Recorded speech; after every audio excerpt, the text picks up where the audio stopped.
Shalom. So, hopefully everybody can hear me. Anybody's actually listening. I wanted to start today with a little introduction uh, into the issue of um pronouncing the name of God.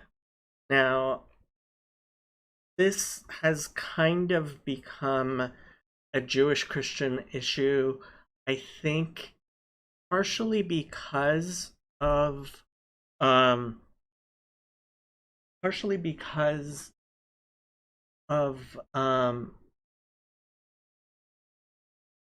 the name of Jesus and pronouncing it. And um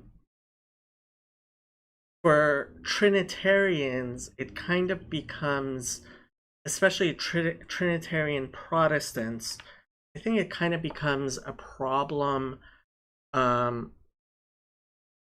because if the Jewish manner of not pronouncing the name of God is an actually valid tradition and custom, then what that says about saying the name of Jesus is, well, his name isn't the name of God. And so, as Christians have, um, as Christians have been learning more about Judaism, this has actually started to become a bit of issue. Um, so the there's a couple who make the YouTube channel Aleph with Beth. Her name is Beth. Um, and her husband Andrew has written several books, and one of the books that he wrote, which I read, and I found it very interesting, is pronouncing and translating the divine name, history and practice. And he makes a lot of, I think, fair arguments in there. He brings up a lot of the history. um, I think he is convinced of the idea that there's something wrong with the Jewish practice of not saying God's name. And while I recommend reading through his book, I think part of the problem here is understanding that when you have a cultural tradition, right? When you grow up in a certain culture with a certain way of acting, and somebody's looking at it from the outside, oftentimes it's just very difficult to understand what's going on. And I think that that's really what's going on. There's certainly, um there's a segment, I would say, among some of the less uh Jew friendly, let's say, uh groups, to kind of believe that this is kind of like, holy water on the Jews, and they're, it burns. um and so one thing I actually thought of reading, so his books are available on his website completely free. He asks you to give a donation if you can. But the book is available online for free, and actually, they're so nice that he's like, if you can't afford it and you want the physical book, just email me and I'll send it to you. So, um, I I I had some correspondence with him. I love their project. Obviously, I have some disagreements with how they do it, but actually, their videos are incredibly good. If you are trying to learn biblical Hebrew in a more immersive and complete way than what I offer here, I certainly recommend their videos. And they seem to be, really serious and honest Bible believing people. I actually asked him to come on the channel. He hasn't had it. He it was I'm too small. Hopefully, maybe one day, I'll be able to have a discussion with him. Um, but so this is on page 51, about the 60-page book, and this is Dr. Jan Verbruggen offers an example of this in the following post online. I do not think it is a sin or even wrong to pronounce the divine name as long as it is used in a reverent manner. However, I still do not pronounce it for two reasons. Having studied under Jewish teachers or teachers who themselves had Jewish teachers, I am used to saying Shem Adnut instead of trying to say the Shem Havaya. The second reason for me is the stronger one. I once attended a conference that was trying to bridge the gap between Jews and evangelical Christians. One of the speakers, a well-known evangelical scholar, went on eloquently about his topic, all the while pronouncing the divine name as and as he did, I noticed that some of the Jewish scholars present were so appalled that they were physically shaking. So then, for the sake of not offending our Jewish friends, now I have to say I can understand this type of revulsion at. I am not surprised that people were physically shaking. I compare it to, imagine you see a little child and that child calls their mom and dad by their name. And especially if you know the child and it's usually mom or dad, and suddenly it becomes, Abe or whoever, it becomes really, really shocking. And the casual way that people pronounce any of the names is very foreign to Jewish culture. And it's not just Jewish culture. It's actually, also foreign to, Samaritan culture, and I as far as I know, other um, Semitic cultures, because I actually think it is related to the fact that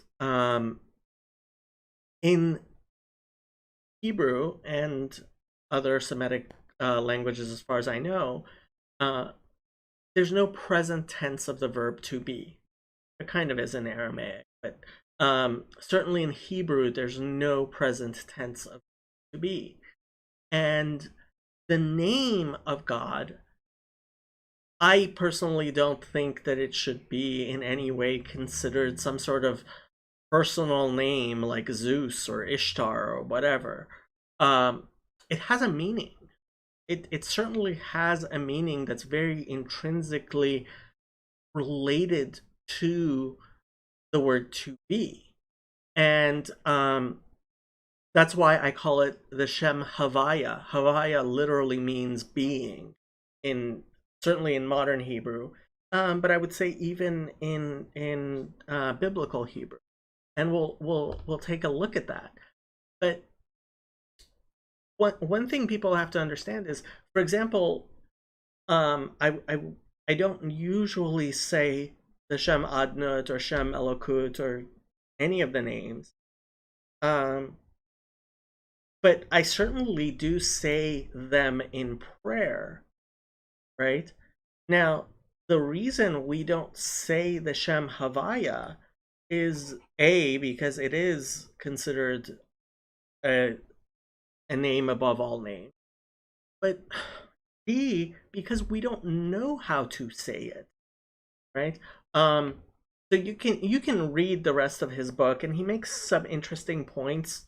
One thing I will say, he brings up, there was apparently a rabbinic edict which is spoken about in the Talmud to greet each other with the name of God. Um, just as in the book of Ruth, it says Boaz greeted them Hashem imachem, right? And apparently Shalom, and apparently he he actually was saying the Shem Havaya, maybe, um, and this this edict was never actually carried out.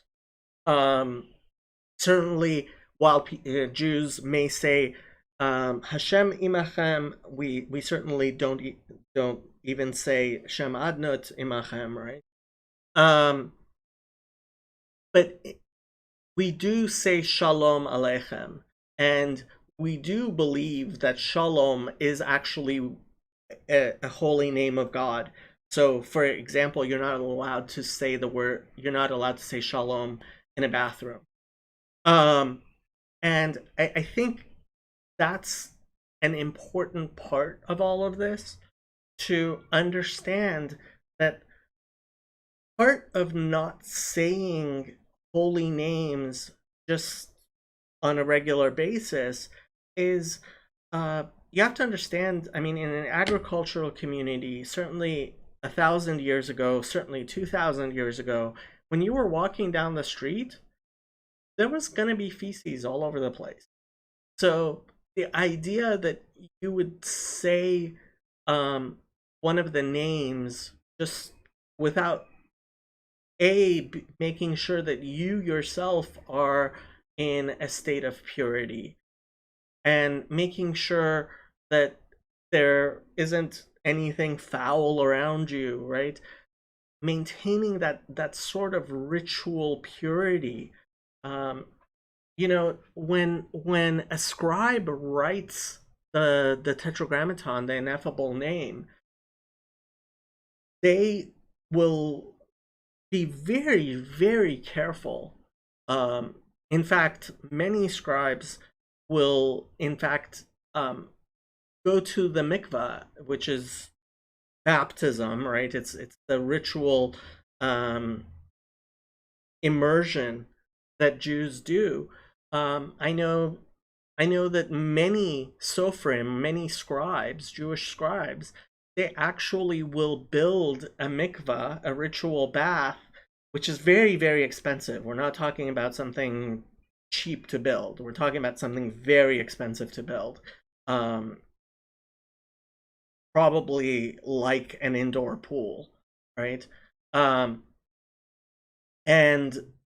they will have it in their house, so that every time they write one of the certainly the Tetragrammaton, they will immerse themselves first, right? So just plain walking around like saying holy names without that sort of understanding what you're doing is very foreign to Jewish culture, right? And we certainly don't throw it around, you know, um, in the way a lot of Christians will constantly be bringing, and because they believe that it is an important thing to do. I mean, obviously, when um, Sophania 3:9, which is one of the things that one of the verses that I'm constantly bringing up, um, it says that we will call in the name of God, right? and that's something certainly very important, but to do it in the right way is incredibly important. um and so one of the verses that really becomes an issue, right, is here in Deuteronomy 10:20. Et havaya elokecha tira, oto ta'avod, uvo tidbok, vishmo tishavea. Right? So you shall fear or be in awe of your God, the Lord your God. You shall serve him, right? Avodah. Uvo tidbok, and you shall cling to him, right? Uvishmo tishavea, and you shall swear, take oaths in his name. So, unfortunately, I think a lot of Christians believe that this and other similar verses are telling us that we should be bringing up God's name. And in a sense, I understand that, right? To bring up God's name is an attempt to bring holiness into the world. So why are we so standoffish about it? Why do we reserve it for special times? Well, because it says you shall have fear of him, right? And the so while it is appropriate to, for example, say verses of Torah, right? Recite the Psalms, which have holy names in them a lot, right? Um, at the same time, that's something that we do when we feel that we are actually intentionally doing this, right? We're not just doing it, out of nowhere with no proper regard for it. And that,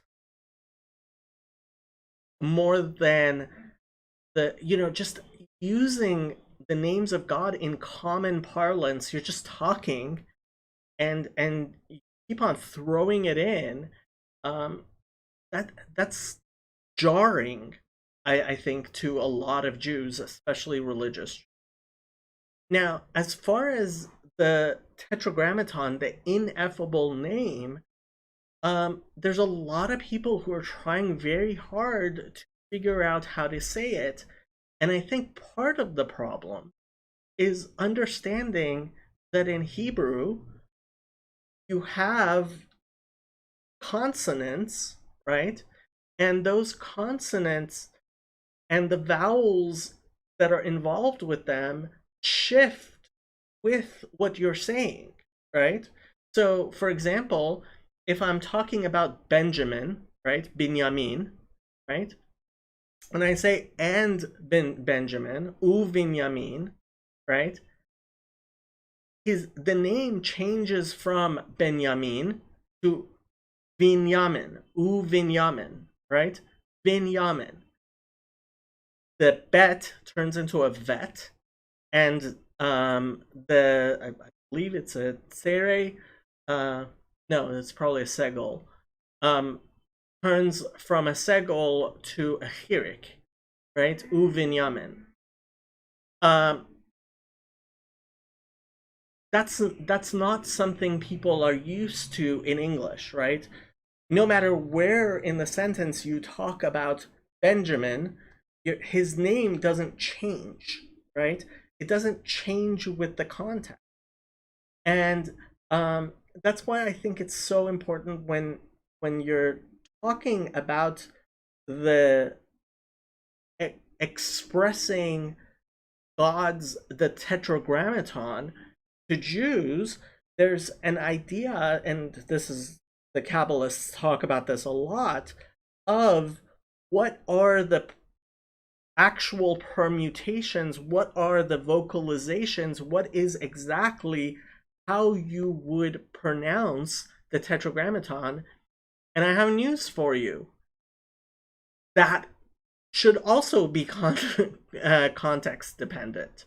And I think what really brings this out is the three theophoric names, right? So let's take a look. I found these two verses in Chronicles just to be incredibly interesting when you're talking about theophorics and how to actually pronounce God's name, right? So these are listings of names. One of them is so Elam is a name, um, and says it's the fifth son, Yehochanan, right? Usually this name is actually Yochanan, is how it's usually said and usually how it's written, right? But here it's Yehochanan, right? And obviously it's, there, this is a theophoric name. The name of God is there, right? But how exactly is it pronounced, right? And the sixth son, Eli, El Yehoenai, right? That's the name, El Yehoenai. Let's look at this verse. This First Chronicles 3:15. Uvnei Yoshiahu, right? So his name also has the name of God in it. Habachor, the first one, is Yochanan, right? As opposed to Yehochanan. The second one is Yehoyakim. Hashlishi, Tzidkiyahu. Yehoyakim, Tzidkiyahu. Haravi, Shalom, which is interesting because Shalom is a name too, one of the names of God. So how exactly are you supposed to say the name, right? I don't think that it is correct to believe that any one translation, one version of that name, which I do believe is related to the verb, is actually the correct way of doing it. And that's, I mean, we have that when Moses asks God's name, it says Ehyeh Asher Ehyeh, right? So the word Ehyeh, I will be, right? Which is a word we use in that context is referring to God, is a holy name, and I believe it is related to the Tetragrammaton. And this is part of the problem, is that it was believed, and it is believed within Jewish culture, that the ineffable, knowing how to say the ineffable name, right, correctly, is something that requires intention and understanding and a level of purity and instruction. And that's why it was only yes. So Dominic says, so it's better to err on the side of caution and not pronounce it, since we don't know for sure how to say it. I think so. Honestly, I mean, I don't think, and so Lee, is it Lee? I'm forgetting his name. Nesher, his he in his book, he says, if you're if you're drowning and you call out my name, right, and instead of Jacob you mispronounce it, I'm not gonna be like, oh well, he mispronounced my name, so. And I don't think God in that sense is somehow offended if people are genuinely trying to pronounce God's name and trying to call out to him in truth, right? Like it says in Psalms, Karov Hashem lechol korav, lechol asher yikrahu uhu be'emet. God is close to all who call to him, all who call to him truly. But at the same time, we have to have a sense of awe towards God, right? And a belief that when we do approach God, it should be something intentional. It should be something which requires a degree of formality and intention and preparation. And so I think it is a mistake to try to say that the four-letter name, partially because the Kabbalists actually they spend hours and hours contemplating the name of God and its permutations and the various ways that um, it can be vocalized, right? Like we say, hu haya, hu hove, hu yihye, right? He was, he is, and he will be, right? Um, and honestly, I I do think that so this is another misunderstanding. Um, there's a lot of people who think of the Kabbalah as a source, as a sort of magic, right?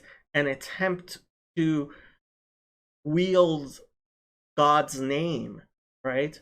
Um, which I think is a very mistaken way of approaching the Kabbalah. That's not what it's about. It's about trying to understand and know God better, to connect to God better, understand how God manifests himself in the world, and how to better help manifest holiness and godliness into the world. And so, writing amulets, writing mezuzot, writing Sifrei Torah, writing tefillin, right? Writing these holy things which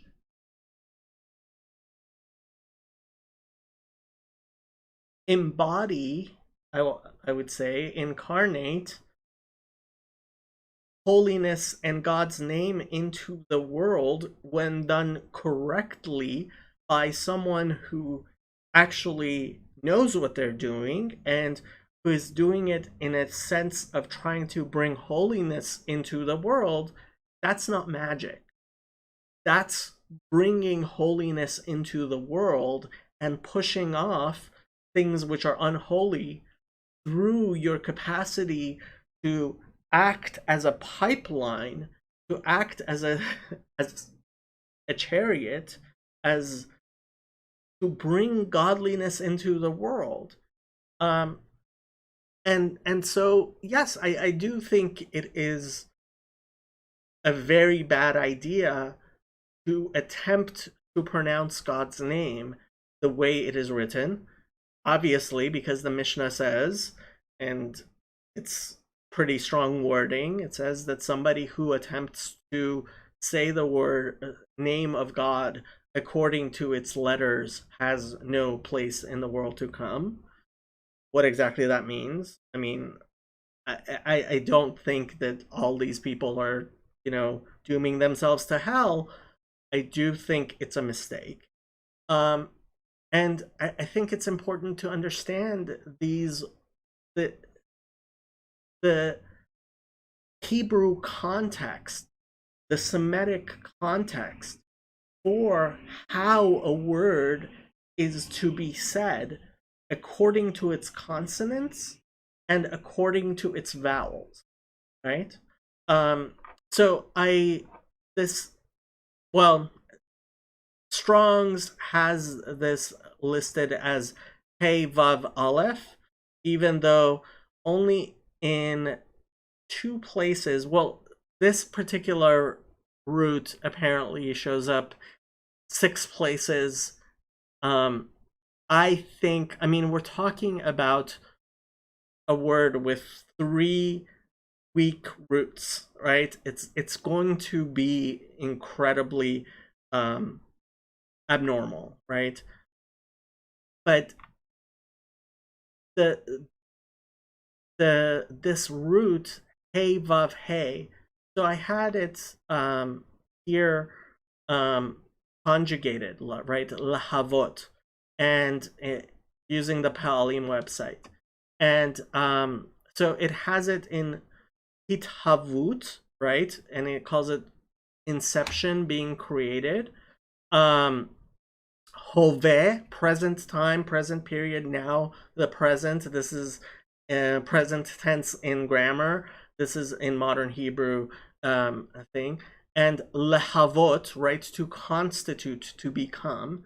And this is where the word havaya, right, when I refer to the tetragrammaton as Shem Havaya, this is where it comes from, right? And you can see, right, in the present participle is hove, right? The past tense is haviti, right? Um, or hava, right?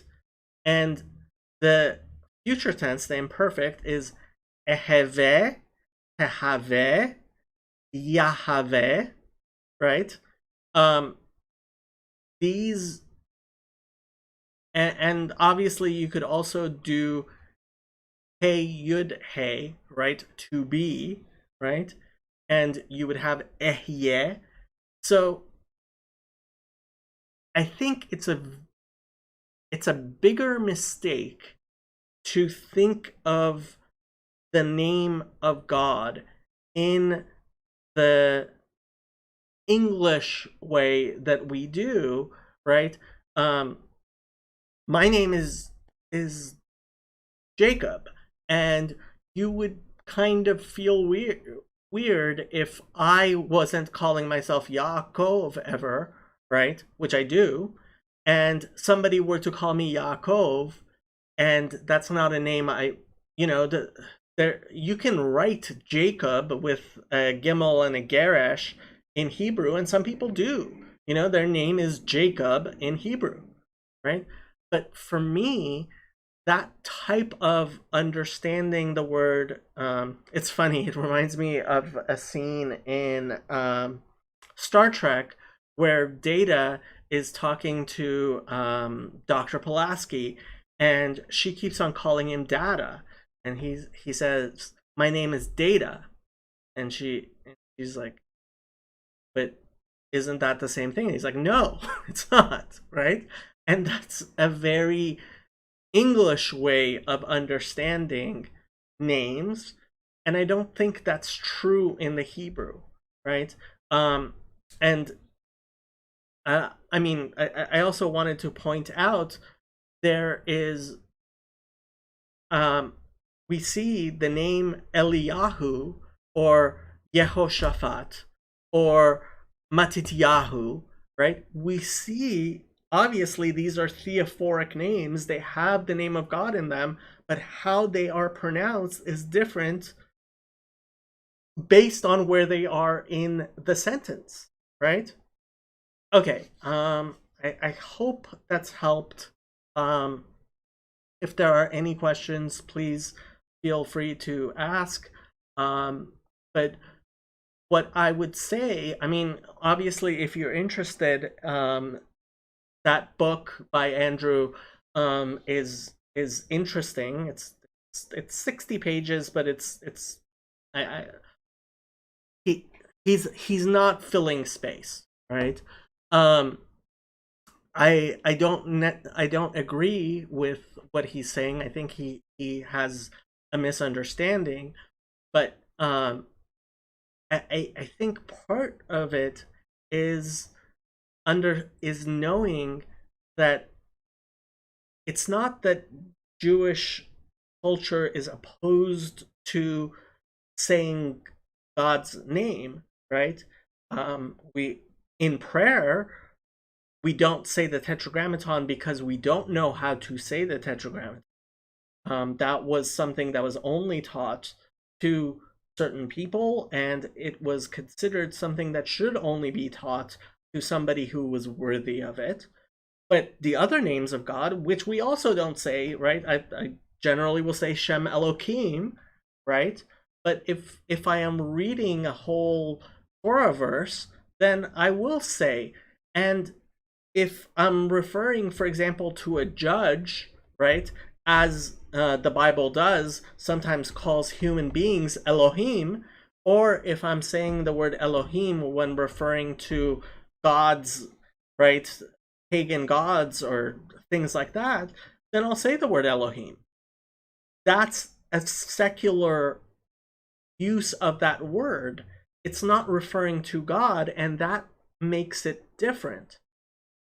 If I am going to refer to God by one of his names, though, and especially one of the holy names, I am going to do that with respect, awe, and proper intention.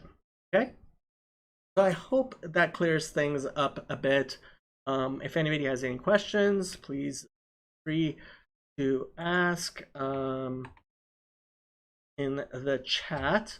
Otherwise, we are going to go back and try to get more of verses 1 on. Yeah, it's straight.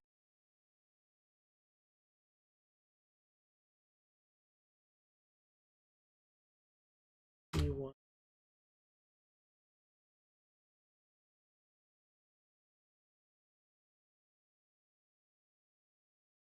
Thought I had. Okay. Okay. So let's start on verse 81.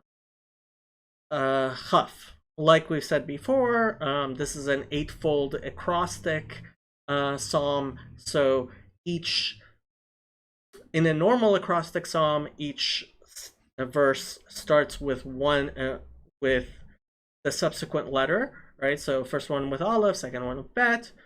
This is eightfold, so the first 8 verses start with Aleph. And now, since we're on 81, this is the 11th stanza, you would say. 11, and so Chaf is the 11th letter, and that's why all of the in Hebrew, all of the verses for the next 8 verses are going to start with Chaf. Okay, so New King James Version. My soul faints for your salvation, but I hope in your word. My soul faints with longing for your salvation, but I have put my hope in your word. May my heart be perfect in. Oh, sorry. My soul pines for your salvation. For your word, I hope. Right? Kalta letishuatecha nafshi lidvarecha yechalti. So, what this verb always reminds me of is Samalacha Nafshi, the song by Matisyahu, which was originally composed by the Rebbe. Samalacha Nafshi, Kama Lacha Basari, Eretzia U'Ve'aya Limayin.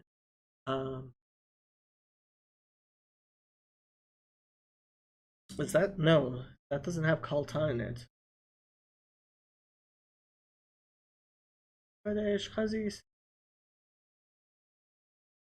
No, huh. Okay, comma. Yeah, that's a different word. Sorry. Okay, I'm remembering it, misremembering. There, uh, there is a verse in Psalms. Gam kalta nafshi. Also, my soul has come to an end. Right, faints. I don't. I'm guessing it's from Hallel. Gam kaltan. Anyway, well, actually, it should be. Oh, and obviously from Genesis, Vayachulu, right? Came to an end, finished. Um,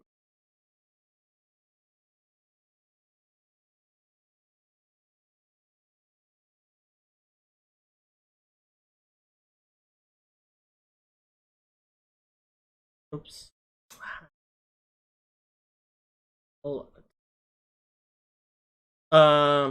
נחשפה וגם קלטה נפשי לחצרות. Right, so this is Psalm 84:2, which I was thinking. Yeah. נחשפה וגם קלטה נפשי חצרות הוויה ליבי ארי ירננו El Kelchai. Okay, so this root Kaf Lamed Hey means to end, finish, accomplish, or to complete. They're translating as faints. Yeah, I mean, pines.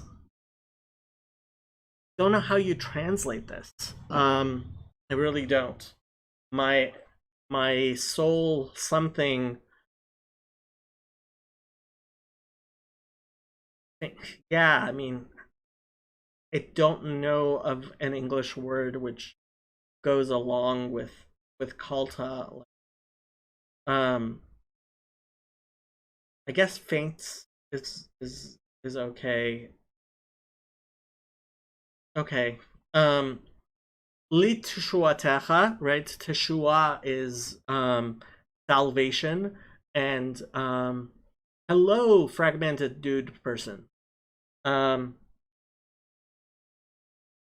So in the Hebrew Bible, Yeshua is talking about a physical salvation. It's not talking, the way Christians understand salvation is to be saved from sin.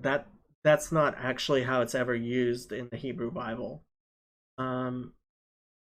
Oh, so fragmented dude person, are you that alcoholic whose name I'm not going to mention, that we all know and love?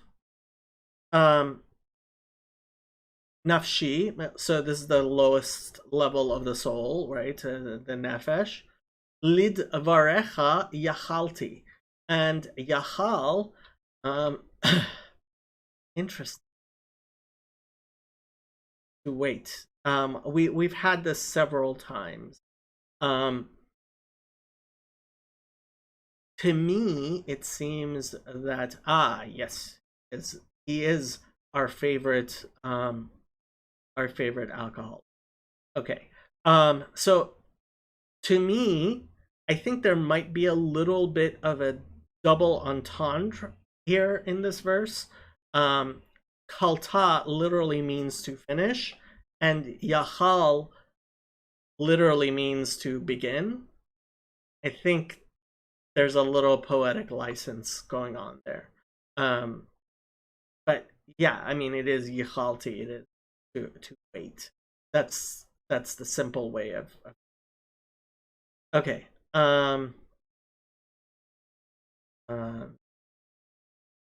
Okay, verse 82.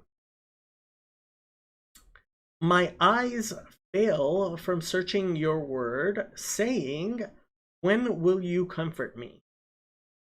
My eyes fail looking for your promise. I say, when will you comfort me? Chabad, my eyes pine for your word, saying, when will you console me? Okay. This Kalu, very similar to the previous verse. Einai leimratecha, so your word, now it's using a different word for word, right? Le'emor, saying, matai tenahamini, when will you comfort me? So kalu einai, my eyes failed, but like we said, previous verse, I mean, however you're going to translate it, I would translate it the same. And I think that's why Chabad used the word pine both, to indicate that it is the same one, and they didn't. And so I I tend to try to keep the words the same. Um, so my eyes pine, I guess, faint. Le'imratecha for your words, le'emor saying, matai tenhameni, and obviously recently I did a whole thing on the root naham, right? When will you comfort me? And actually, right now we just started. I believe was just Rosh Chodesh Elul. We are approaching the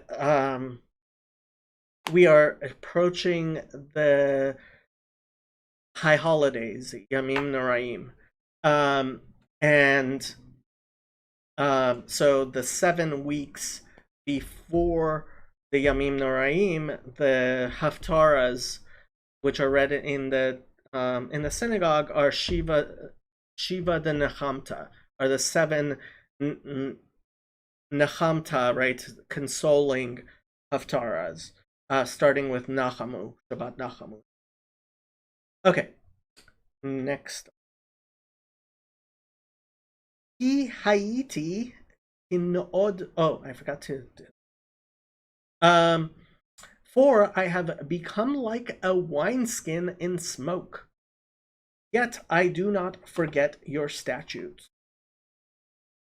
Though I am like a wineskin in the smoke, I do not forget your decrees.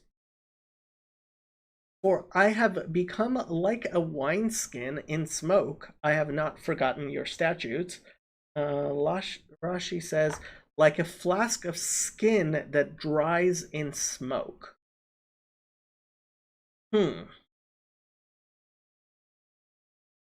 Okay.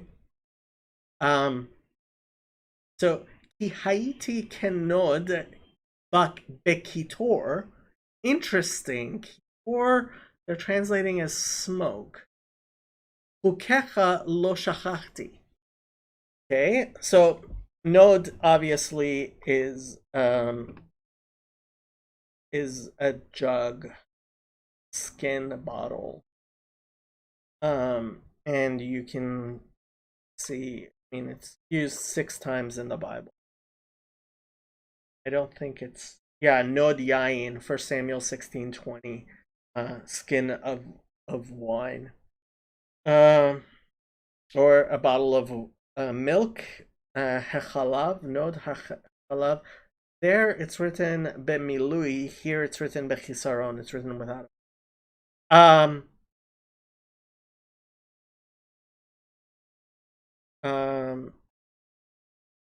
So ken nod, like a skin, be kitor.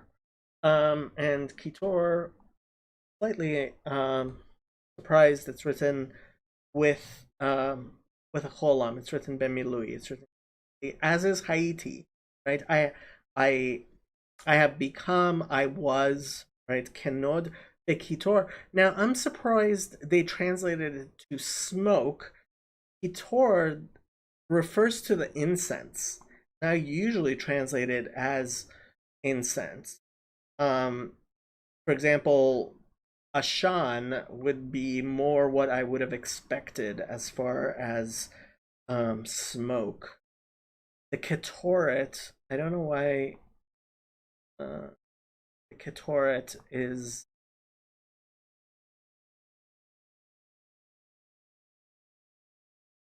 sometimes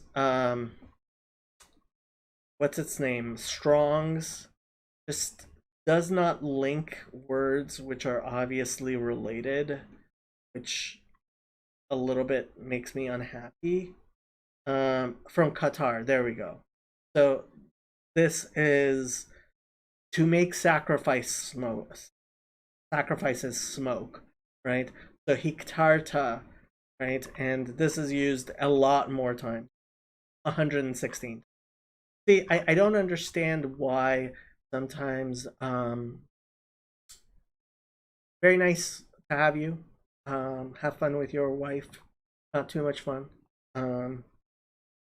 Have too much fun. But so Ketoret is incense. Yeah, so and then there's Ketoret, which shows up a bunch more times in the Bible, 60 times in the Bible. See, this is why I'm sometimes unhappy with the way that Strong's will divide roots up. There's no reason for these to be different roots. Okay. Ukecha lo shachachti. So, like we've said before, there's three ways of referring to God's commandments. There are mishpatim, which are um, judgments, right? Those are the ones that which are easily understood. There are edot, or sometimes called mitzvot or otot. Those are the commandments which specifically Jews are commanded to do, setting us apart as God's priests. And there are hukim, which are usually translated as statutes, um, and those are the ones which we don't really understand. So, hukecha lo shachachti, I have not forgotten, and the word shachach is forget. Use your concordance if you want to look into that more. Okay. How many are the days of your servant? When will you execute judgment on those who persecute me? How long must your servant wait? When will you punish my persecutors? God. How many are your servant's days? When will you execute judgment upon my pursuers? Oh, what I wanted to say with the previous verse, I really am not sure why what it means by wineskin in smoke. I mean, Rashi obviously says Rashi obviously says it's because the skin, when it's being smoked, I guess when you're readying the skin, like you weather it, like you're and it shrinks to kind of like to tan it, I guess. Okay. Um, let's look at the Hebrew here. Kama yemei avdecha. So this actually is from that verse I said. Kama lacha basari. So not completely wrong. Yeah. That was uh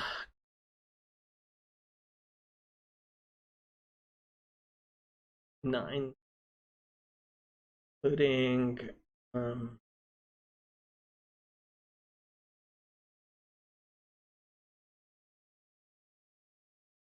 I think it's the same. Okay, I'm not for this, but yeah. So to oh, like what? What?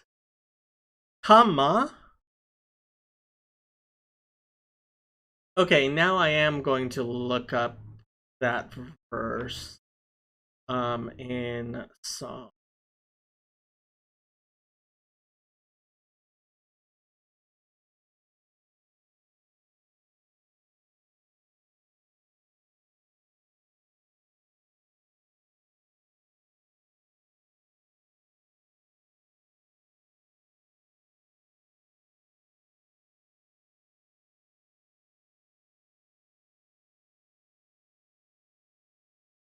Um yeah, Psalm 63 2.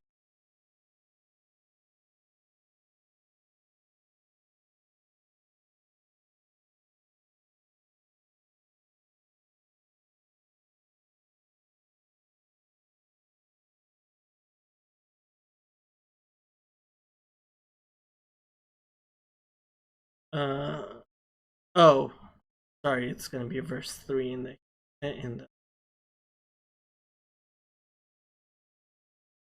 Oh, it's going to be 63-1 in the Christian. Yeah. So, Tama lacha nafshi, kama lacha basari. That does have a that does have a um dagesh in the hay, but they're saying it's only used once in the entire Bible. I'm not sure why you would say that this one, because it doesn't have a dagesh in the hay.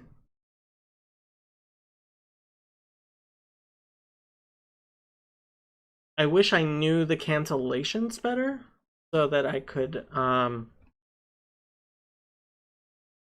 say um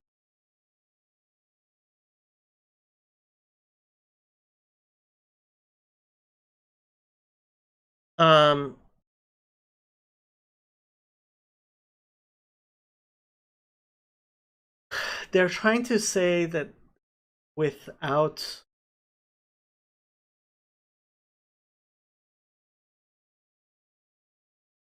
Kamala, um this is with a kamatz and then a patach. This one's with a patach and then a kamatz. Hmm. How many? What did? Yeah.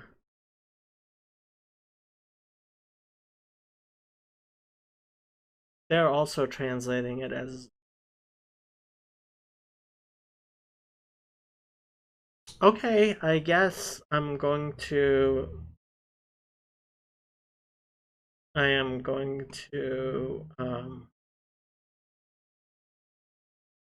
so they're saying that this is a question word that is different from the comma that we have in Psalm 63:1.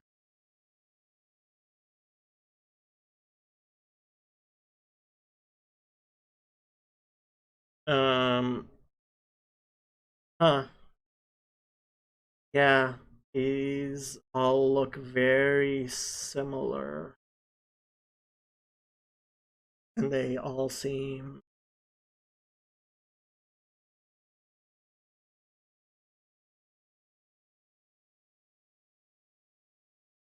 look at Genesis 47.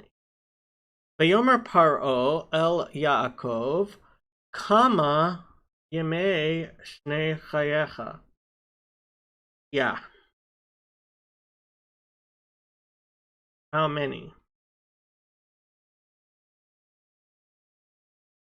Okay, okay.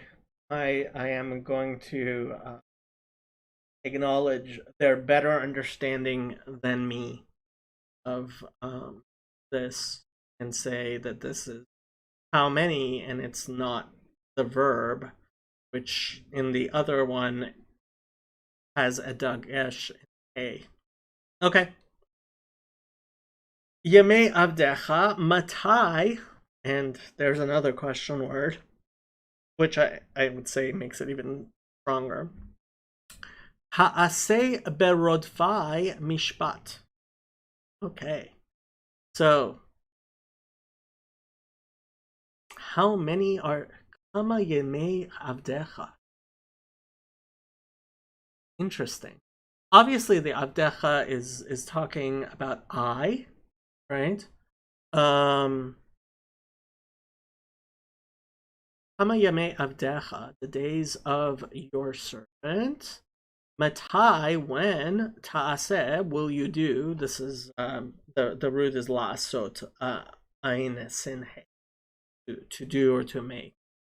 Bet rodfai. So first of all, rodef is written bechisaron here if you're paying attention to it. The word rodef means somebody who literally it's somebody who's coming after you to kill you, right? So this is one of the things, for example, that we're very careful never to call somebody a rodef, because if somebody is a rodef, then it is a mitzvah to kill them, even today, if somebody is coming to murder someone, right? But literally, rodef means to pursue after, to go after. But yeah, we tend to be pretty careful with that word. Up in a few actually, 144 times. I didn't realize it was that many. When will you do for my rodfim, right? Those who pursue me. I'm not sure I would translate it as persecute. Yeah, they did pursuers. I'm not sure why the NIV is persecutors. So is the New King James. I would translate pursue, right? Will you make judgment? Ta'aseh mishpat, execute judgment. I would probably have just translated this. When will you judge my? Yeah, I guess execute judgment because it's ta'aseh mishpat. Yeah, I don't know. Yeah, with those who pursue me, I would not translate it as persecute. Okay, 85. The proud have dug pits for me, which is not according to your law. The arrogant dig pits to trap me, contrary to your law. Willful sinners have dug pits for me, which is not according to your Torah. Karuli Zadim Shichot Asher lo ketoratecha. Ketoratecha. Interesting. Okay, so karu, like karet, right, is spiritual excision. So karu, have dug, have what, I guess. Kara, to, as in a well, or li zadim, and like we said before, zadon. So in this particular psalm, we've had a lot of interplay between shogeg and zadon.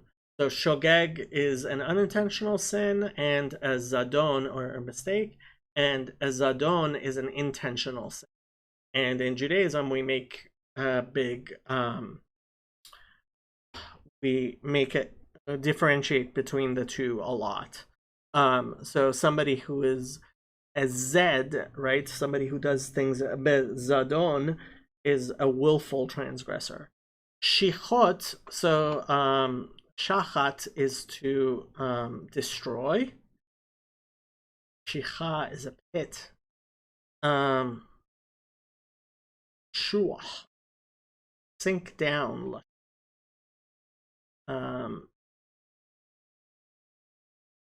Yeah, I don't have too much to say about the word shichot, other than it is written b'milui.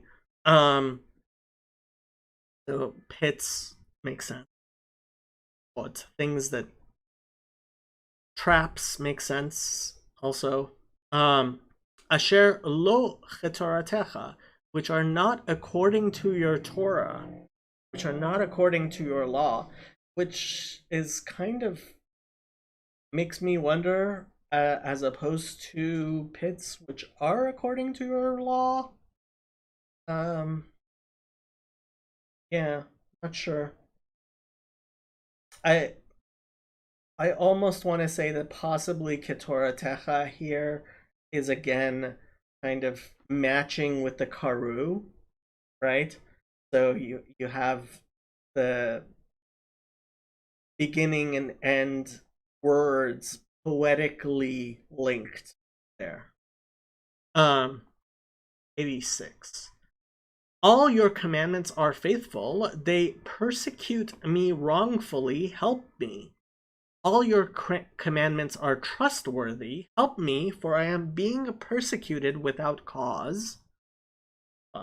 All your commandments are faithful. They pursued me in vain. Help me. Hebrew here. Kol mitzvotecha emunah. Interesting. Sheker redafuni ozreni. Interesting. Okay. So the sheker, which is a lie, right, is contrasted with emet, which is truth, right?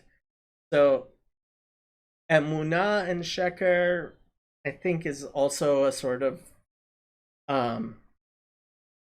contrast there. Obviously, the word emunah is the root word you would recognize is amen, right? To believe.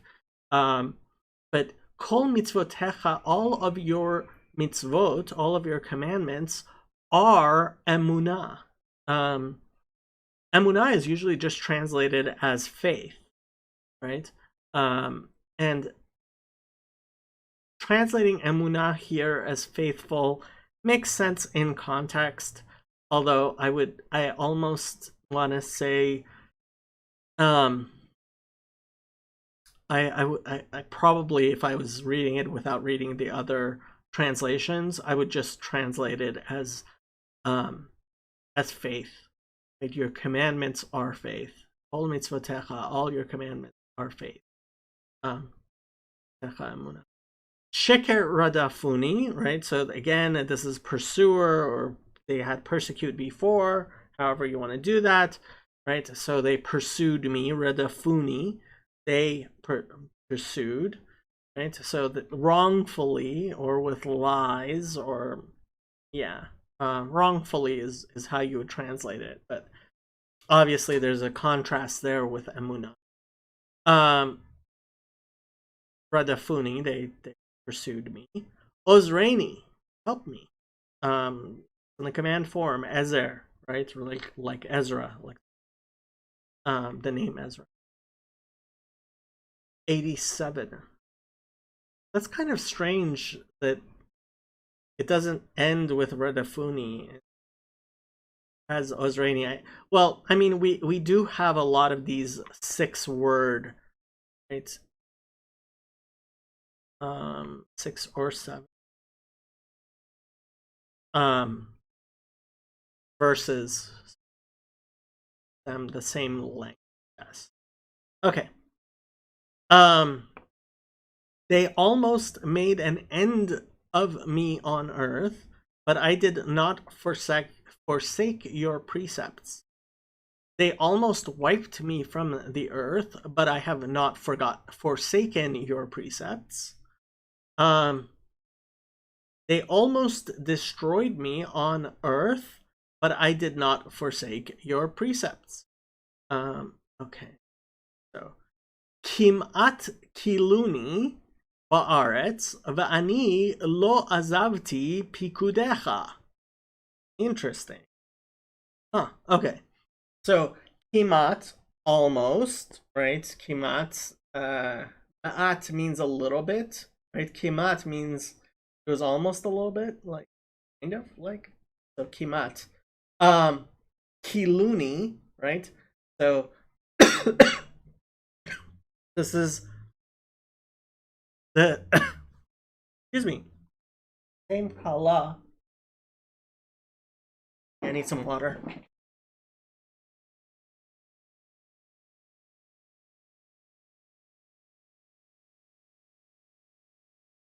And yes, I use a very large jug of water. Okay, Kiluni, they made an end of me. They destroyed me. Ba'aretz, there is an article there, and generally we would say that when we say land with an article, we're talking about the land of Israel. Ba'aretz. But on earth, in the land. Ve'ani lo azavti, and I did not. I usually translate azov as to abandon.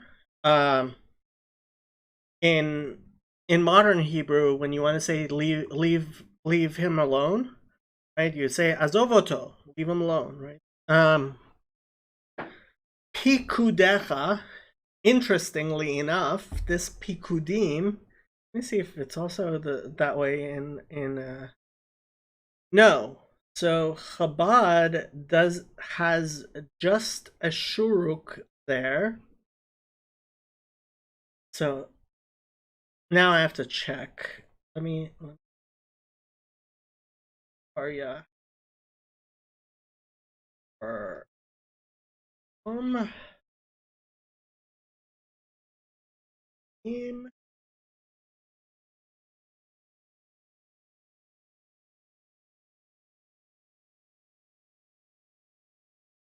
Yud, and we're on verse 7.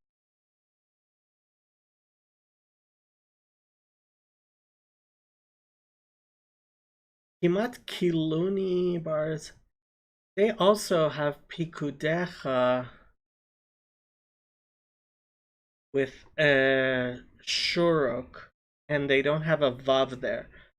I have to wonder why this has a vav there and a shuruk. So and a kubut. Sorry. So shuruk is the u with a vav, and usually there would be a dot in the middle of that vav, which would tell you that it's pikudecha, written bemilui, written fully.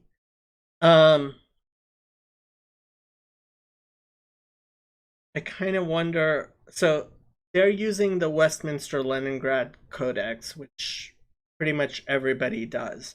So the Leningrad Codex is the oldest complete set of Masoretic text that we have. The Westminster Leningrad Codex is the Westminster is a theological seminary that typed up the Leningrad Codex and made it available. And it's strange to have a kubuts with a silent vav there.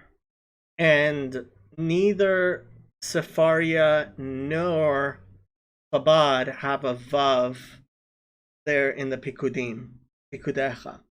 So that's just strange to me. Not that it makes any difference what the word means. We've been translating Pikudim as precepts. I personally prefer assignment for Pikud because honestly, I'm not sure what even the word precept means. But throughout this psalm, we've been using the word precept. Everybody. Okay, verse 88. Revive me according to your loving kindness, so that I may keep the testimony of your mouth. In your unfailing love, preserve my life, that I may obey the statutes of your mouth. According to your kindness, sustain me, and I shall keep the testimony of your mouth. Kechasdecha chayeni ve'eshmara edut picha. Interesting. Okay. So, kechasdecha, so the word chesed is oftentimes translated as loving kindness. Makes sense. So, according to your loving kindness, right? Chayeni. So, this is the command form of cause me to have life. They're saying revive. I sometimes translate it enliven me, right? Give me chiyut, me energy, almost, right? The eshmara, and I will, so that I may keep. This is the cohortive, right? With the hay at the end. And I will keep, so that I may keep so that I may keep. Shamor, right, is to keep or to guard. Shomer is a guard. Um, Edut picha. Now that's if so. Edut I would translate as testimony, right? Certainly not statute. Did statute? They did statute. NIV. Um, Not sure why they're doing statute. Statute is usually how we translate chok, not edut. Um, Edut obviously comes from the word ed, right, which means a witness, right? Edut, testimony, yeah, edut, picha, of your mouth. And edut isn't so much, I mean, yeah, it is commandments. Like I said, we have the three types of commandments, right? And this is the testimonies. These are the ones which are signs which set us apart, most famously circumcision. Okay, 89. So we are moving on to the Lameds. Forever, O Lord, your word is or stands firm, settled in the heavens. Okay, so this is one of the most famous verses ever, which we say constantly. Leolam havaya devarcha nitzav bashamayim, and especially on Rosh Hashanah, it's said like 7 times over, like over and over and over, 7 times, right? So your word, Lord, is eternal. It stands firm in the heavens. Abad. Forever, O Lord, your word stands in the heavens. So, Le'olam havaya devarcha nitzav bashamayim. And congregation says, Le'olam havaya devarcha nitzav bashamayim. And we repeat. So, first thing you have to realize is, like we said before, these verses seem to have a correspondence between the first word and the last word, right? And so, le'olam, while it means forever, literally it means to the world, right? So it's kind of talking about the earth, kind of, right? So, le'olam havaya is the tetragrammaton. Devarcha, your word, right? Nitzav, and a matzava is like a stand, right? So, not something that is nitzav. It is settled, established, standing, right? You call a sign a matzava. So, nitzav is how Chabad translated, stands in the heavens.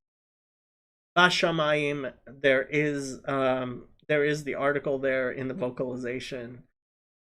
So Le'olam, forever, but in a sense to the world, right? Havaya, and that is considered one of the that's considered a name of compassion and forgiveness of God. Devarcha nitzav bashamayim. So your word stands in the heavens. This is one of those verses I say a lot on Rosh Hashanah, which is coming. Okay. 90. Your faithfulness endures to all generations. You established the earth, and it abides or stands. Your faithfulness continues through all generations. You established the earth, and it endures. Your faith is to every generation. You established the earth, and it endures. True. Ledor vador emunatecha, sorry. Konanta eretz v'ta'amod.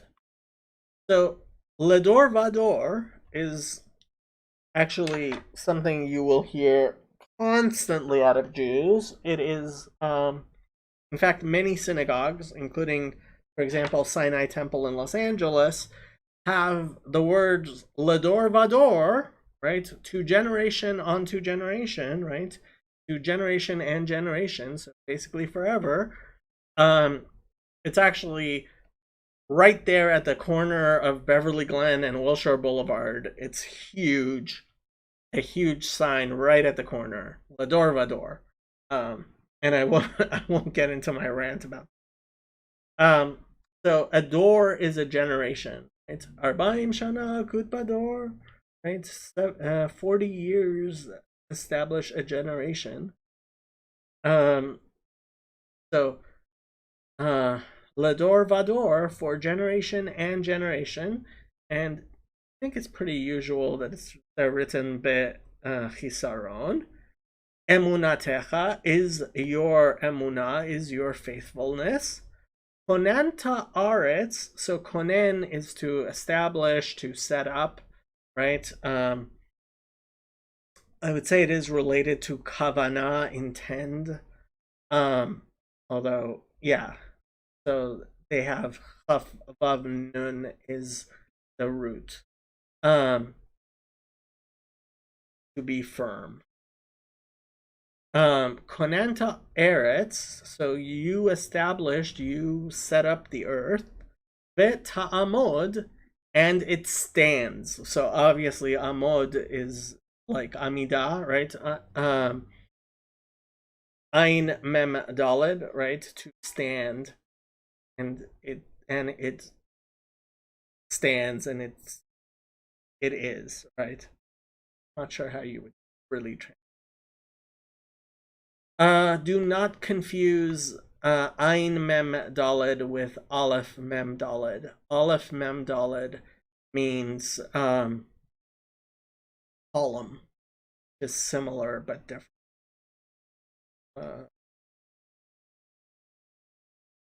And it would take me ever strong. Okay. 91. They continue this day according to your ordinances. You, for all, are your servants. Your laws endure to this day, for all things serve you. For your judgments they stand today, for all are your servants. Lemishpatecha amdu hayom hi hakol avadecha. Interesting. Okay, so let mishpatecha, according to your judgments, for your judgments, amdu, right? Like we had at the end of the previous verse, amad, right? Um, to stand, ein mem daled, hayom, this day, right? He hakol, for or because, all, hakol, right? Everything, all, avadecha, or serve you are your servants. That are the to be is implied. Eved, avadim are servants. Okay. Unless your law had been my delight, I would then have perished in my affliction. If your law had not been my delight, I would have perished in my affliction. Were not your Torah my occupation, then I would have perished in my affliction. Lule Toratecha sha'ashu'ai, az avadati be'oni. Okay, so lule, it's a weird thing. I don't know how many times it shows up in the Bible. 14.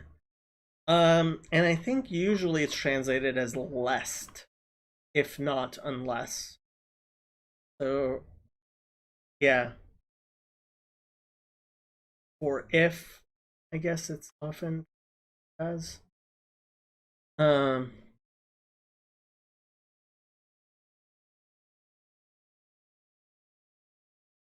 ooh, yeah.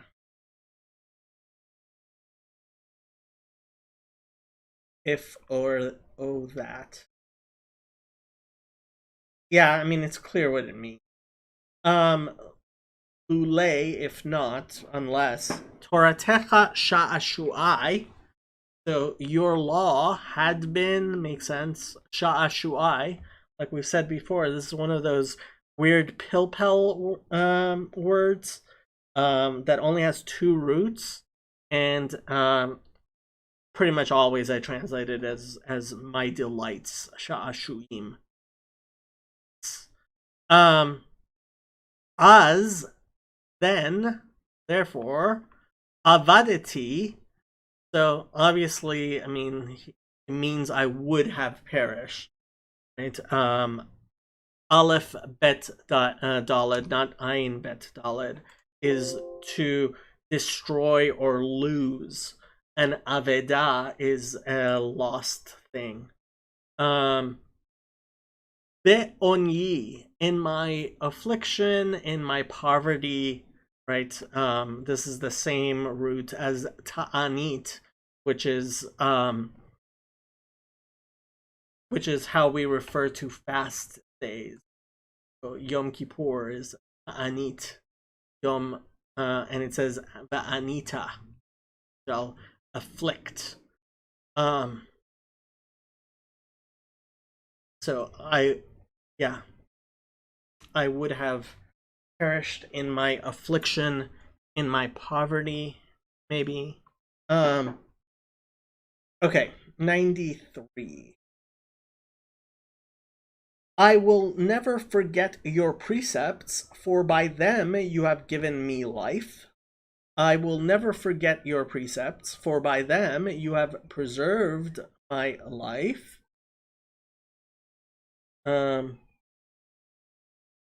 Abad. I shall never forget your precepts, for through them you have sustained me. Le'olam lo eshkach pikudecha kivam chiyitani. So, le'olam, forever, like we said, kind of, to the world, but forever.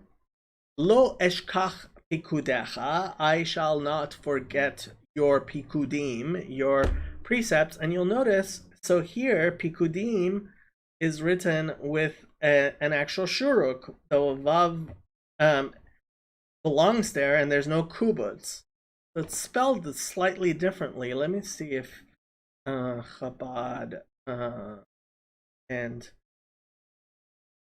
so yeah. So here it's in with uh shuruk. There it's with a kubutz. In 87 it was with a kubutz, and here it's with a shuruk.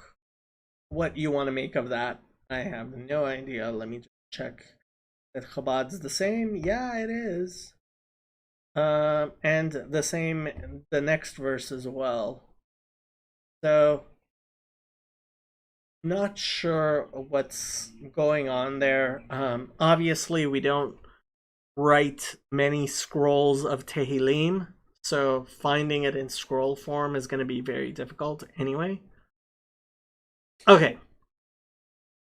Kivam, for through them, right? By them. Vam, Iyatani. So again, this is like we said, Chiyut, right? To give life to enliven, to I almost want to say give joy to, but you have given me life. You have allowed me to live, kind of. Iyatani. Okay, next verse. 94. I am yours, save me, for I have sought your precepts. Save me, for I am yours, I have sought out your precepts. I am yours. Save me, for I sought your precept. True. Lecha ani Lecha ani. I am yours, right? Ani. Hoshieni, right? So save me, cause me to be saved. Hoshieni, it's ifil. Present bemilui. Ki pikudecha, darashti. So darash, right? That's where the word midrash comes from. To seek out, to desire, right? Lidrosh, drisha, kind of like to stretch out. And pikudim again with a shuruk. I mean, pretty simple words. Yeah, that might be one of the simplest sentences we've had. The wicked wait for me to destroy me, but I will consider, give attention to your testimony. The wicked are waiting to destroy me, but I will ponder your statutes. Concerning me, the wicked hoped to destroy me. I shall ponder your testimony. Okay? Li kivu reshaim la'abdeni edotecha et bonen. Interesting. Okay. So, li kivu, right? So, kaveh, right? The root is kuf vav hey. Is means to hope, right? So li kivu, so they hoped for me, they anticipated, they waited for, I guess, yeah. Hatikva, right? The hope is the national anthem of the same root. Li kivu rishaim, so evildoers hoped for me, la abdeni, to destroy me, right? Like we said before, abed is something that's lost, destroyed. Yeah, edotecha et bonen. So your testimonies. So okay, there's a difference between edot and edut, right? So edut is, I guess they're both translated as testimony, but edot are, so an ed is a witness. Edot are witnesses, but also the things that witnesses say. Edut is the noun form of give testimony, right? So I'm trying to think of similar words.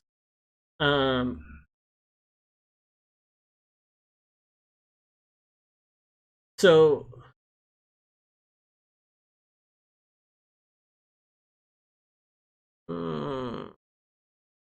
can't think of a similar word. But they are different. I don't know if it's big difference. I guess in English you would translate et bonen. So this is the hitpael form of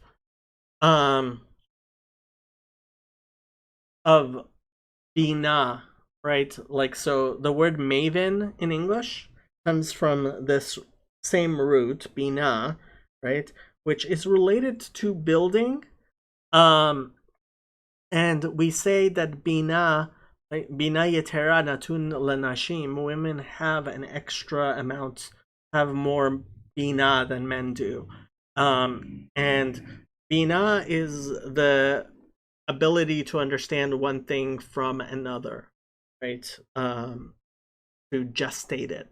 So et bonen, this is the hitpael, so it's the reflexive form. I will consider, I will build et bonan. I mean, obviously it's talking bina to understand. Wonder how many times et bonan. in the Hitpa'el.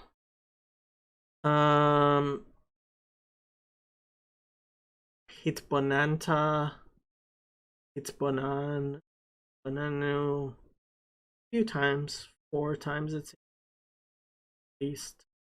There's another 3 times Titbonanu, Titbonanu, Va'atbonan, yeah, Ve'itbonu, no, yeah. So it does show up. I think Lehitbonen is usually translated as meditate. In the Hitba'el form. So apparently it shows up in Isaiah a bunch of times as in the Hitba'el form, in the reflection. Okay. Next verse 96. I have seen the consummation of all perfection, but your commandment is exceedingly broad. Okay? To all perfection I see a limit, but your commands are boundless. Of every finite thing I have seen the end. Your commandments are very broad. Okay, let's see what the Hebrew here is. L'chol tichla ra'iti, ketz ra'iti ketz, rechava mitzvotecha me'od. Interesting. Okay, so l'chol, to everything, tichla ra'iti ketz. Tichla. So tichla apparently comes from hala, like we had before, right? When we started, we talked about being finished, and we sometimes use the word faint. No, thank you. Like in Genesis 2, vayechulu hashamayim, right? The skies finished, right? God finished making the skies. So L'chol tichla, of all perfect made things, right? Of all completed things, ra'iti ketz. I saw, right? The perfect ra'iti ketz. So ketz literally means end, right? Consummation would probably translated end. It might even translated end as in capital E end, like as in the end, as in like the end of the world end. Hetz Yamim is one of the ways we refer to the end, right? The day of judgment. Rachava mitzvotecha me'od. So your mitzvot, your commandments, are very me'od, as usual, written without a vav. Rechava, they're very broad. Interesting. I'm not understanding why it's using the word rechava. So Rachav, you might recognize from the name of Rahab, who eventually married Joshua. So, or it means wide, and it's usually written in distinction, right, in opposition to Tsar, right, as in Mitzrayim. So Egypt is a metzar, right, is limitation, and the land of Israel is called is referred to as Eretz Rachava, as a wide, broad land. So Rashi says, of every fine thing to search them and debate about them, of every finite, every conclusion of a thing, there's an end and a boundary. So he's saying tikla because it finishes, right? Ra'iti ketz, I said. But your commandments have no end or boundary to their conclusion. I'm really not sure, right? Mitzvotecha rechava me'od are very broad. Not sure how to think of that. Okay, 97. We're on the mems. Oh, how I love your law. It is my meditation all the day. Oh, how I love your law. I meditate on it all day long. How I love your law all day. It is my conversation. Ma ahavti toratecha kol hayom hi sichati. Okay. So, ma ahavti toratecha. So, yeah, oh, how, right? Ma is the interrogatory, right? Literally what, but obviously here it's kind of how. Ahavti, right? I have loved in the perfect. I love. Toratecha, your law, your Torah. Kol hayom, so all day, right? Kol hayom, all day. Kol yom is every day. Kol hayom is all through the day. He, so the pronoun here is being used as a stand-in for the present tense of the verb to be. Sichati. And usually I translate sicha as chatter. It's specifically in rabbinic Hebrew, certainly, as sicha is less important conversation than other ways of speaking asuach. And we've often seen it being translated as a meditation. Okay. 98. You, through your commandments, make me wiser than my enemies, for they are ever with me. Your commandments are always with me and make me wiser than my enemies. Each of your commandments make me wiser than my enemies, for it is always mine. Let's see, Rashi. Me'oivai techakmeni mitzvotecha, hi le'olam hi li. Oof, oof. How you translate that? Me'oivai, so from my, an oyev is an enemy, right? And it's written without a vav, kind of expected, but from my enemies, me'oivai techakmeni.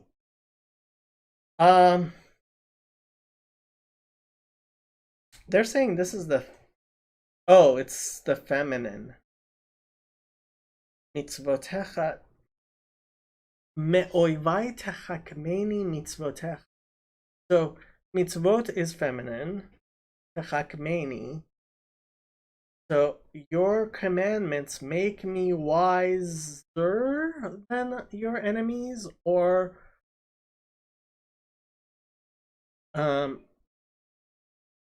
your mitzvot, almost like they're teaching me through my enemies. Do you understand what I mean? So me'oivai tachakmeni mitzvotecha olam, because it is always with me. I want to read the Rashi. Each of your commandments make me wiser than my enemies. Concerning Doeg and Achitophel, they, the rabbis, said that their final conclusions did not agree with adopted practice. So Doeg and Achitophel were two people who were not, who were considered particularly believed. The secret of the Torah is in my hands forever, for I gained understanding from all my teachers. I learned a little from this one, and I learned a little from that one after I learned from my.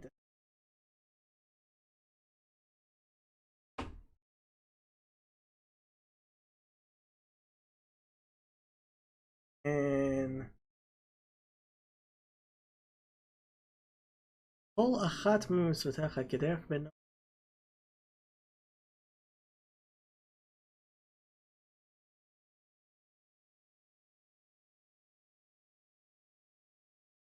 מצוותיך תיתן בליבי חוכמה להינצל מאויביי. So he's saying they teach me how to save myself. This is the Malbim. He omedet li la'olam, because it's all there too. מצודת דוד מאויביי, מצוותיך תחכם אותי להיות יותר חכם משונאי. The learning your mitzvot make me radak, make me wiser than them. Adoni Avizal, my father explained Pirash me'oivai kimashma'o is like it implies mehem techachmeni, from them you taught me.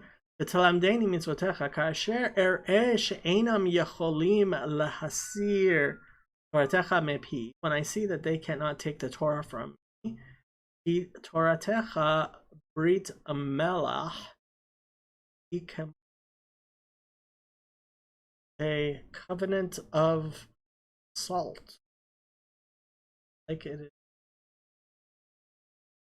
Ilo olam hili. That's a.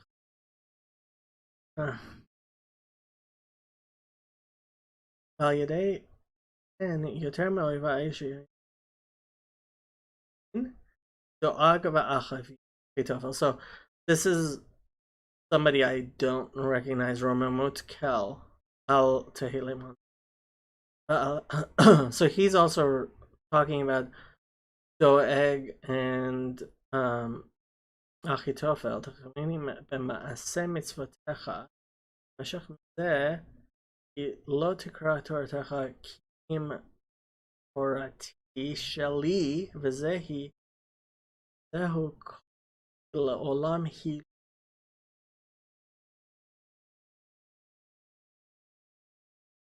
כה יאמר כל היום היא שלי בעצם, וגם שאויביי ילמדוני מעשה מצוותיך אשר למד שני. I don't understand what this has to do with Achitophel. I'm sure which Doeg and Achitophel they're talking about. Here's a Rashi. Al Doeg v'Achitophel amru delo atya lahu shmata aliba d'hilchata. Le'olam sod haTorah biyadi. And Mikol nalamdai hiskalti mizeh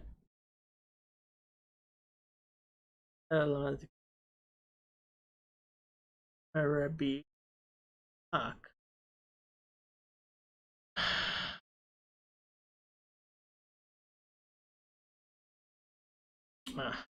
I'm not sure.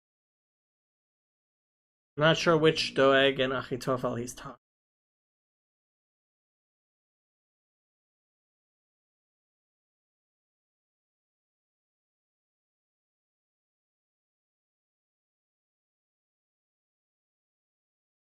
Doeg v'Achitophel.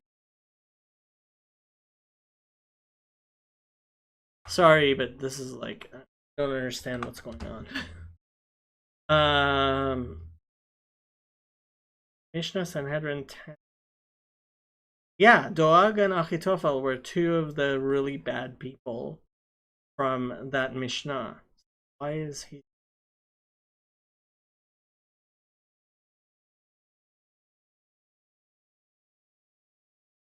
V'amar Rabbi Ametat Ma'abai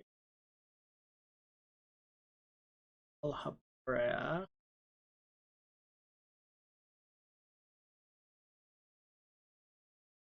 thing. Uh,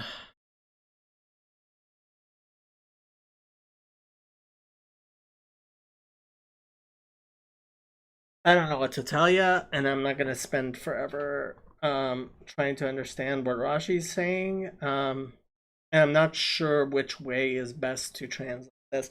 Well, it appears the simple understanding is you make me wiser than them, but I think it's also possible to say that you make me wiser through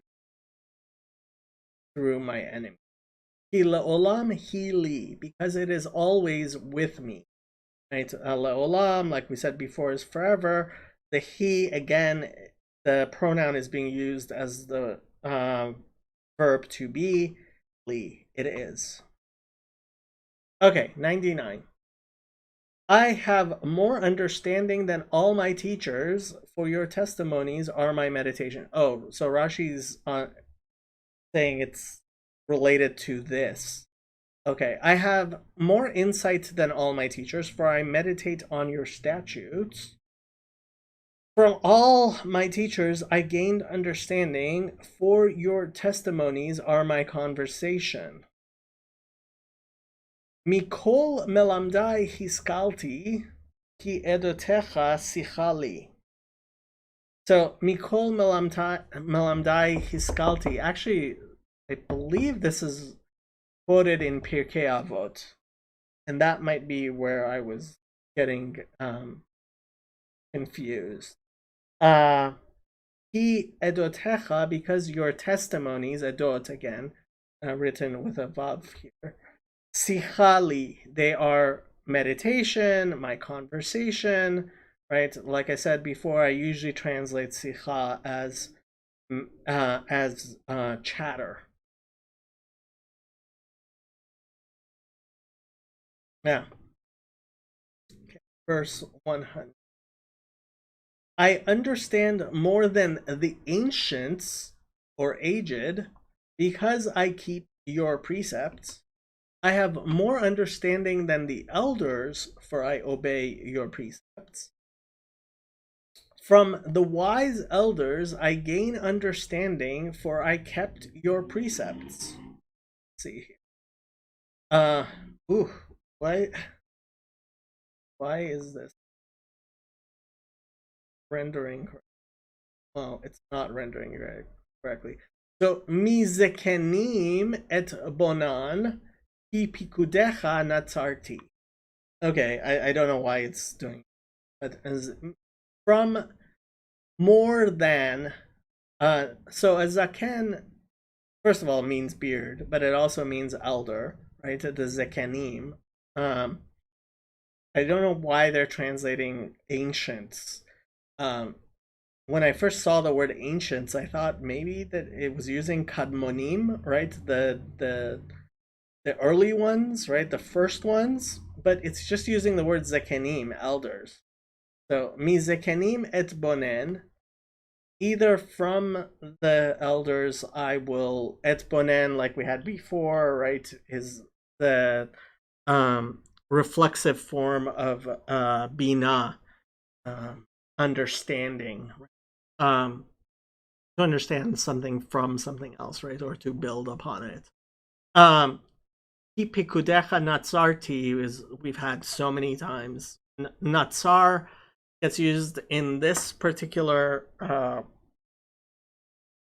psalm a lot, I'm guessing, so it doesn't have to constantly be using shomer and other ways of saying to keep. And pikudim, like we said before, here it's with a shuruk again. I like assignment better. They do precepts. So, the words are pretty simple. How you translate it, that's not so simple. 101. I have restrained my fear from my feet, from every evil way, that I may keep your word.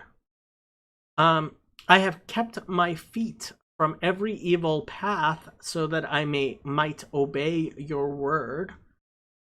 From every evil way I restrained my feet in order that I keep your word.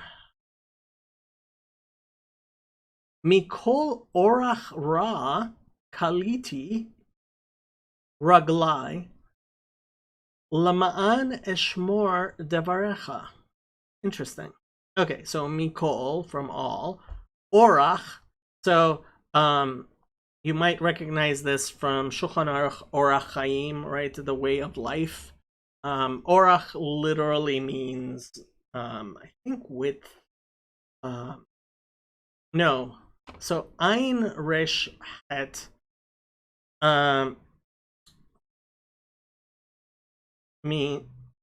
Aleph Resh Het means wonder or journey, whereas Ein Resh Het. So Shulchan Aruch, right, with an ayin, is a set table. Shulchan Aruch with an aleph is a wide table. So yeah, orech is a path. It's not used nearly as many times as like derech or mesila. 59 times, quite a bit. But mikol orach ra, from every evil way, right? Or yes, way, yeah. Ra. Kaliti. So this is Kaf Lamed Aleph, which is actually kind of like Kaf Lamed Hey, which means to destroy or to finish. But yeah, a kele is a prison, right? With an aleph at the end. Restrain, stop. I think it's used when it says that Joshua was in prison. Not Joshua. Joseph was in. I think, L.A.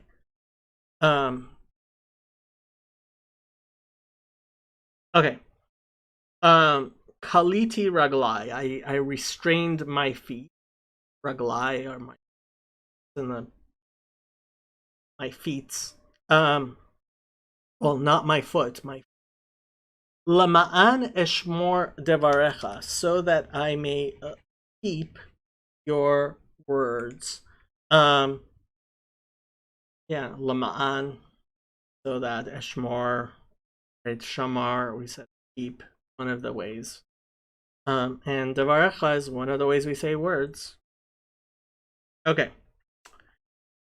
102. I have not departed from your judgments, for you yourself have taught me. I have not departed from your laws, for you yourself have taught me. From your judgments I did not turn away, for you guided me. Mishpatecha lo sarti ki ata horetani. Okay? Mishpatecha, so your judgments, right? Like we said, the judgments are the commandments that are easy to understand. Lo sarti, I did not move away, I did not flee, right? Like it says, sur merav asetov, flee from the evil and do good, right? Or suru, right? Run away. So sar, I think the root is samech vav, right? Yeah, sur, turn aside. Lo sarti, ki ata, because you, horetani. So hore, like more, to teach, right? That's where the word Torah comes from. You have guided me, you have taught me. Horetani. Yeah. Don't know what to tell you. Simple words in that one. 103. How sweet are your words to my taste. sweeter than honey to my mouth. How sweet are your words to my taste, sweeter than honey to my mouth. How sweet are your words to my palate, more than honey to my mouth. I'm guessing this is one of the famous. Uh, no, it's not. Ma nimletsu lechiki imratecha midvash lefi. Okay. Ma nimletsu. So mem lamed tzaddik is sweet, smooth or slippery. It's I guess. Wow, it's only used once in the Bible. In modern Hebrew, it's used a lot more. Melitza. Huh. Okay. I was expecting that to be a lot more used, but how sweet, yeah, lechiki to my. So literally, it means cheeks, right? Yuch is a smile. Palate, roof of mouth, gums. Um, yeah, lower part of the mouth, lower jaw of a horse. I thought it was cheek, an organ of taste. Yeah, but lashon.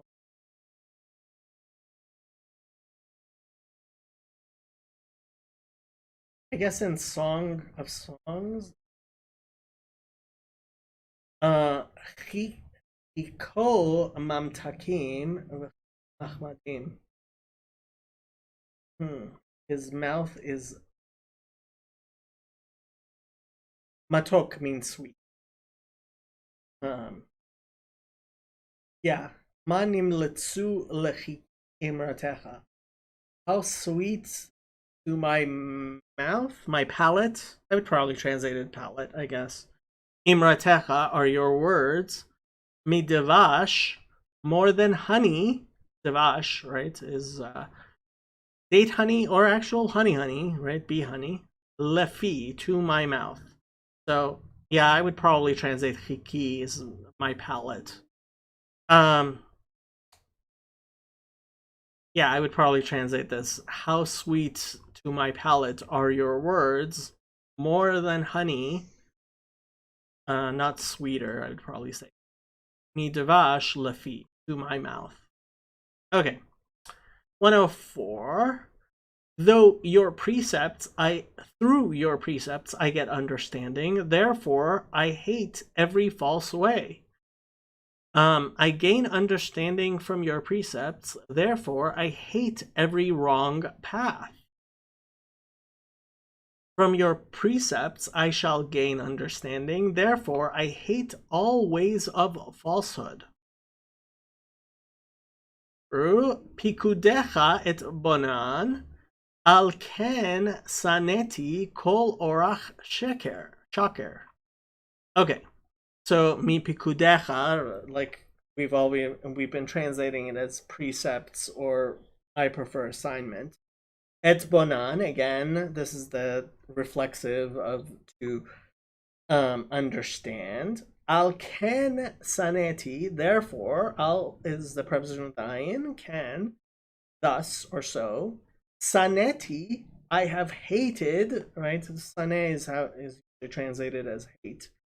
Saneti, kol orach, again, this is a way or path like orach chaim. It is, I guess, related to the word wide. Shaker. So it's in the construct with the word sheker, which is falsity, lies. Yeah, so because I meditate, yes, on your assignments or precepts. Therefore, I hate all paths of deceit, lies, falseness. Okay, 105. We're on the Newtons. Okay. Your word is a lamp to my feet and a light to my path. Your word is a lamp for my feet, a light on my path. Your words are a lamp for my foot and a light for my path. Ner l'ragli devarecha ve'or lenetivati. Okay. So ner is light, lamp, candle, right? Or is light. So ner and or.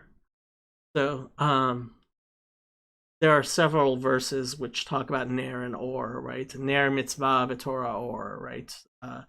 Um, uh, well, that I'm not sure. Say or ner havaya nishpat adam. The soul of man is like a lamp of God. Candle ner. Ner refers to something that has a um and this juxtaposition of ner with or, right? So ner is what gives the light, or is the light. So your words, devarecha ner l'ragli, they are a lamp for my feet, I guess, so that I do not stumble. Or lenetivati. So a netiva, nativ is a way of saying path. It's is it used? Quite a few actually. Yeah. I remember it from the thing V'chol netivoteha shalom, Proverbs 3:7, right? Darcheha darchei noam, all very common verse that's quoted. Yeah, and so a light on my path, lenetiva. So yeah, 106. I have sworn and confirmed that I will keep your righteous judgment. I have taken an oath and confirmed it that I will follow your righteous laws. I swore and I fulfilled to keep the judgments of your righteousness. Nishbati va'akayema lishmor mishpatei tzidkecha. Okay. So nishbati, it's in the nifal, so literally it's I have been sworn, but I have sworn. Right? A shavua is an oath. Ve'akayamena, ve'akayama, and I will keep it and I will do it. Right? So lekayem, a shavua, right, is to uphold an oath. Comes from kum, right, to stand up, but or well, this is lahakim. It's they're saying pl akayema.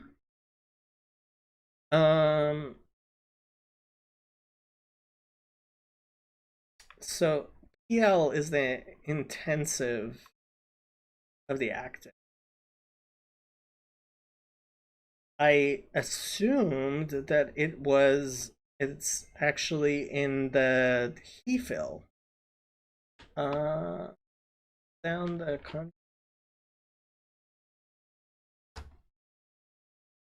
so the root is kuf vav mem, and I thought it's in the hefil. It is in the cohortive right here, but um, oh, it would be Akim in the he fill. They're saying it's in the PL.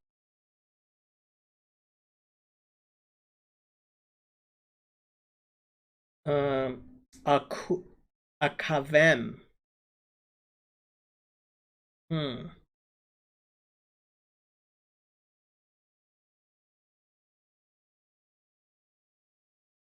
Maybe it's in the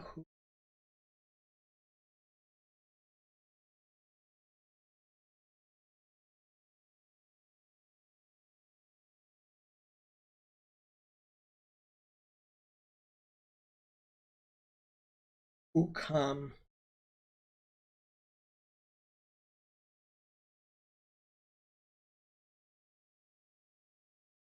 See what.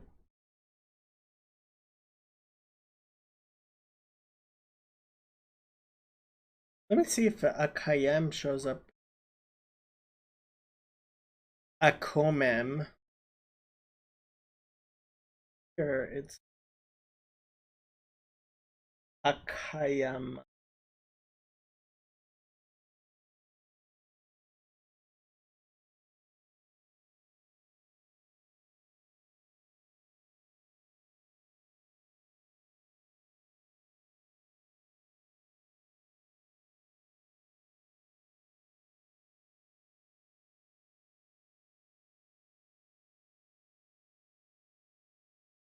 Hmm.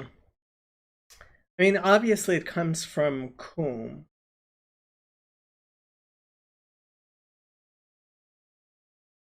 Akayama. This is the only way image. My personal guess is that this is because it's in the cohortive of the heath. That's my personal guess. I would bet absolutely nothing on it. Hayamani in 19. Also P pejorative. Oh, could it be in there? No, but it's Akayam. Hmm. They seem pretty sure that it is in the P, which is the intent. I don't know what to tell you. Obviously it means I will.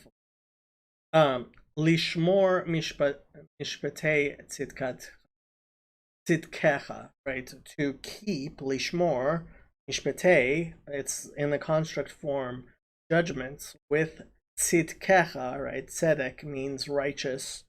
Tzitkecha, your righteousness, but your righteous judgment. Um. Okay, let's. Um. 07. I am afflicted very much. Revive me, O Lord, according to your word. I have suffered much. Preserve my life, Lord, according to your word. I have been exceedingly humbled, O Lord. Sustain me according to your word. Na'aniti ad me'od havaya chayeni kidvarecha. I don't know why there's these long Rashis. And so this is the Nifal. It's the passive of ani, to afflict. I don't know why he felt it necessary to bring Exodus 10 and Hosea 9:5.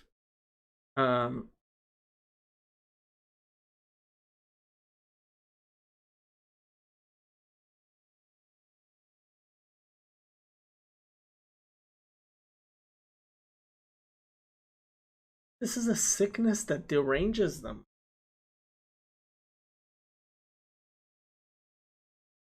Not sure why he's saying that. And we're not focusing on Rashi's. Okay, na'aneti. I have been very afflicted, right? Impoverished. Ad me'od, very much, right? Ad me'od. Havaya, that's Gramton. Chayeni kidvarecha. So revive me, enliven me, give me joy as your word. Yeah, not sure why he felt he needed to much on that. Okay, verse 108. Accept, I pray, the free will offering of my mouth, O Lord, and teach me your judgments. Accept, Lord, the willing praise of my mouth, and teach me your laws. The free will offerings of my mouth, accept now, O Lord, and teach me your judgment. Nidvot I retze na havaya umishpatecha lamdeni. Okay, so nadav is, yeah, and nadava is a free will offering, I guess people. Korban nadava. Um, it's something that you decide to give. The word nadiv, you might recognize, refers to princes, right? From nadav, incite or impel. Um, yeah. Offer freely, be, give, make, offer self willingly. 18 times. So nidvot I retze, so the free will offerings, I guess, which is how we're gonna translate that, how people do translate that. He of my mouth, retze, this is the command form of to be pleased, right? Ani rotze, I want, but this is retze is the command form of to want. So accept, right? And retze is the name of one of the more prominent blessings in the Shemon Esrei. So retze na, na is often, it's an interjection. I usually translate it as please, and it always works. Pretty much, I don't know any time that it didn't really work. Sometimes it's translated as now. Sometimes as please, sometimes as I pray. It's an interjection. Havaya is obviously the name. Umishpatecha lamdeni, and teach me your judgments. Pretty simple. Okay. 109. My life is continually in my hand or in danger, yet I do not forget your law. Though I constantly take my life in my hands, I will not forget your law. My soul is constantly in my hand, and I have not forgotten your law. Nafshi bechapi, sorry, Hamid, vetoratecha lo shachachti. So nafshi, my life or soul, this is the lowest level of the soul. Bechapi, so a kaf is literally a palm.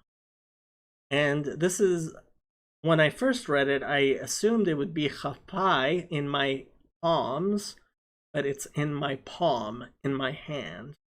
Hamid, always, continually, yeah. Vetoratecha lo shachachti. That is usually, and I would probably translate it as but here. You have to decide in context, but makes sense to me. Your Torah lo shachachti, I have not forgotten. 110. The wicked have laid a snare for me, yet I have not strayed from your precepts. The wicked have set a snare for me, but I have not strayed from your precepts. The wicked laid a snare for me, but I did not stray from your precepts. Natnu Rashaim Pachli. Umipkudecha lo ta'iti. Okay. So natnu, to set or to give. Natnu Rashaim. So these are the evildoers, right? Pach. And a pach is a bird trap. Yeah. I knew it was specific. So from pach.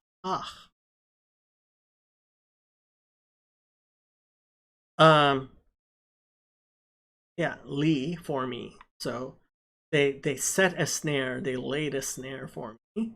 Umi pikudecha lo ta'iti. So from your precepts, like they've always been doing, I've been saying, right, to err, to make a mistake. So somebody who makes lo ta'iti. I have not strayed. Okay. Probably translated as, I mean, of all the times that it's been translated, they've done a lot of wanders and went astray. Yeah, so Exodus 23:4 and his donkey Toeh.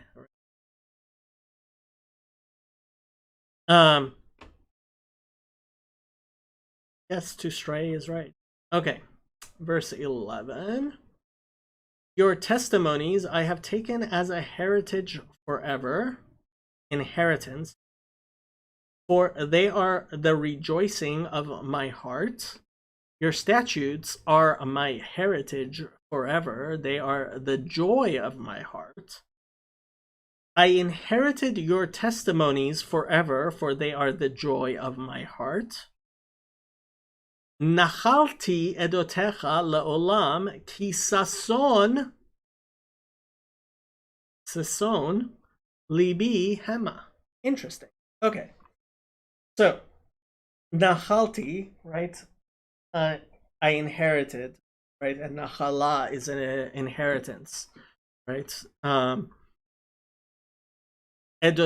Edotecha, your testimonies, edotecha with above. Leolam, forever. Yeah, forever. Ki sason, because, and sason is, I guess, rejoicing. I mean, however you want to translate sason, it shows up a lot. And it's a particular form of happiness. You know, I would look in my concordance and try, you know, why is this different from other forms of happiness like simcha or delights, sha'ashuim? Up to you. So ki sason libi hema. So it's in the construct. Sason here is in the construct with libi, with my heart. Right? And like I've said before, heart can be written with one bet or two bets. The lev with one is considered a united heart, a single inclination, and levav is an ambiguous heart, you know, with both your evil inclination and your good inclination. So the joy or rejoicing of my heart, hema, and again here the pronoun is being used as the present tense of the verb to be. Last verse for tonight. I have inclined my heart to perform your statutes forever to the very end. My heart is set on keeping your decrees to the very end, or decrees for their enduring reward. Chabad. I have inclined my heart to perform your statutes forever on their path. Okay. נטיתי ליבי לעשות חוקיך לעולם עקב. Interesting. Oh, okay. So I understand why there's a difference of opinion here, especially since my name is Yaakov, Jacob. Natiti. So note is to like spread out, but to turn or incline, right? We talk about netiat ohel, right? To pitch a tent. But natiti libi. This is with a het, not with a taf. Uh, so I inclined or turned my heart libi again with one bet la'asot, to perform or to do, right, with above bemilui. Chukecha, your statutes, right, the ones that aren't so easily good, la'olam, forever, ekev. And if this sentence had ended right after la'olam, then it would have been a perfectly normal sentence. And it ends with the word ekev. So what does that mean? Atiti olam ekev. Ooh. So obviously, Ein Kuf Bet is related to the name Yaakov, right? It means heel. Ekev is a heel. It can also be a result. It can be an end. It can be a path. And what the word Ekev is doing here is a good question. And since this is the last one, let's look at some of the meforshim.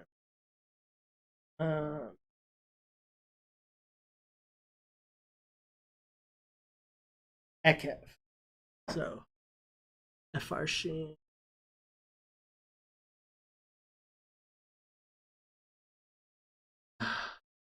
נתיתי פועל יוצא לעולם עקב, שהם עומדים לעולם, או כי הם שכרם ותגמולם הוא לעולם. Doesn't explain the word עקב. The JPS, meaning of Hebrew uncertain. I would agree with that.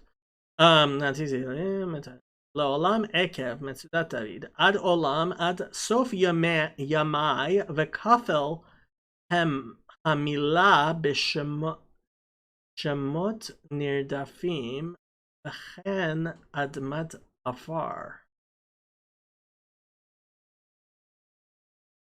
Daniel 12?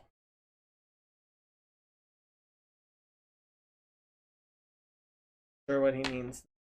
מצודת ציון, עניין סוף כעקב, עקב שהוא סוף הגוף. So something having to do with the end, because the heel is the end of the body.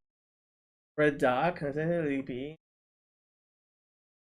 I want to know what the word ekev, לעולם ekev, לעולם אעשה אותם עד סוף ימי, כמו שפירשנו ואצרן ekev. I don't know where he explained about Tzaran.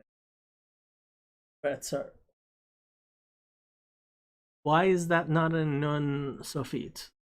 I am completely old. Okay. רוממות וגם על חלק החוקים הזרים אל השכל לא אשאל כי הלא אותי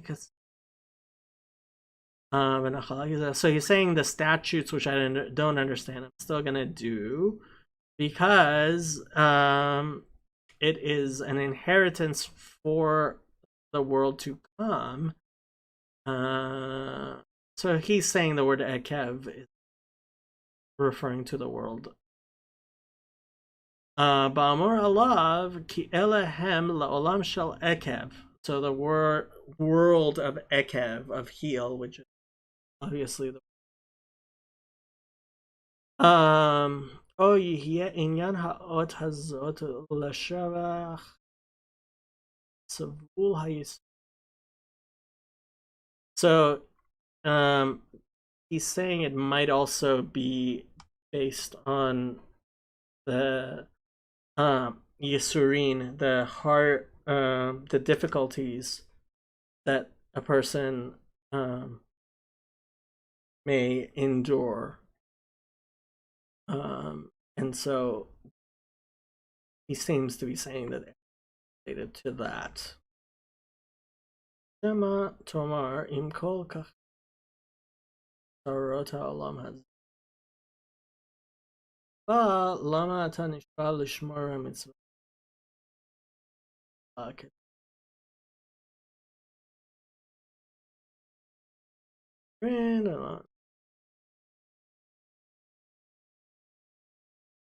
More of the same.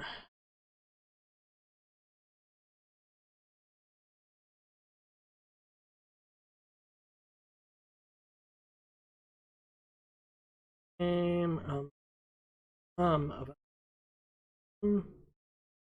So Rashi may be saying that Ekev may have heel may have to do with paths.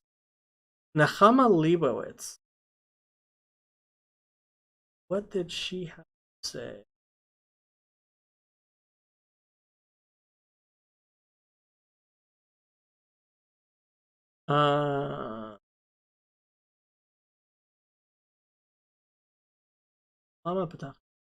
So Nechama Leibowitz asked questions. And her question here is why they're specifically talking about Chukim as opposed to Mishpatim. Don't know what to tell you. Oh, there's a Petucha apparently. Is there a Petucha after each? So apparently, when scrolls of Tehillim are written, there's a break made between each 8 thing. I am going to stick around for another 25 minutes or so in case anybody has any questions or anything in particular they would like to discuss. You may certainly join our Discord server if you are interested. I am going to put a link in the chat.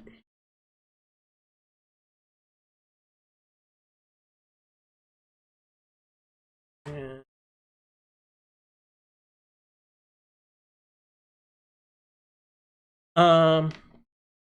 before I forget, let us say Tzefania 3:9 as we always do. Ki az epoch el amim tafa berura likro chulam b'shem havaya la'ovdo shchem echad. For then I will turn over. The word hefech is actually really interesting. I would definitely look into it. If I were you, in the concordance. El amim, to the people, a safa berura, a pure language, likro chulam, so that all of them may call Hashem Havaya, in the name of the Lord, la'ovdo shchem echad, serve him shchem echad, with one accord, one shoulder. Okay. If there are any questions, feel free to ask them either on the Discord or in the otherwise. I am